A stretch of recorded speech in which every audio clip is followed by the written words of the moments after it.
Europe 1 matin, Maxime Switek. Vue du net avec vous, Maud Descamps. Bonjour Maud. Bonjour Maxime. Aujourd'hui, on va s'intéresser aux geeks, ou plutôt aux geekettes, ces femmes fans de nouvelles technologies et d'Internet qui souffrent d'une image, on va dire, peu flatteuse. Oui, on en a encore eu la preuve cette semaine. Le réseau social destiné aux professionnels LinkedIn a supprimé la campagne de pub d'une start-up américaine qui cherchait à recruter des développeurs et des développeuses web. Motif de cette censure, l'une des jeunes femmes sur les photos utilisées était bien trop jolie pour être ingénieure. On vous sent un peu en colère. Eh bien oui, parce qu'encore une fois, les clichés ont la vie dure. Pour beaucoup, une geekette, c'est ce drôle de petit animal dont le visage au teint blafard ne connaît que la lumière de l'écran de son PC.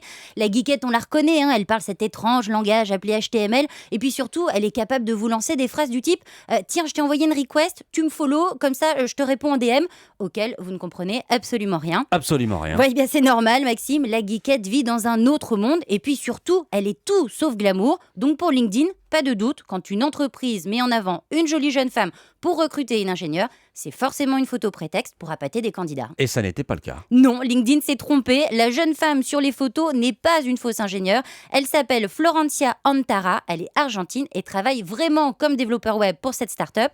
Alors, le président de cette petite entreprise n'a évidemment pas apprécié la censure. Et dans un billet posté sur son site web, il accuse le réseau social de sexisme et défend les femmes. Oui, une ingénieure peut aussi être sexy. Et comment donc s'est justifiée la direction de LinkedIn ? Eh bien, elle expliquait que ce sont les internautes qui ont demandé à ce que cette pub soit enlevée parce que, attention, ironie, ils l'ont jugée sexiste, ridicule, répond la start-up qui ne croit pas une seconde, je cite, que les femmes de nos publicités offensent leurs utilisateurs et leur portent préjudice. Est-ce que ça ne sent pas un peu le buzz calculé tout Alors, ça ? c'est un peu difficile à dire, mais la start-up n'a sûrement pas provoqué volontairement la censure. En tout cas, elle a su en tirer parti. Face au buzz, LinkedIn a fini par s'excuser et a même parlé d'une erreur. Le compte de la start-up sur le réseau social a été réactivé et puis surtout, la campagne de pub a été remise en ligne. La geekette d'Europe 1 matin. Merci Maud Descamps, c'était Vue du net.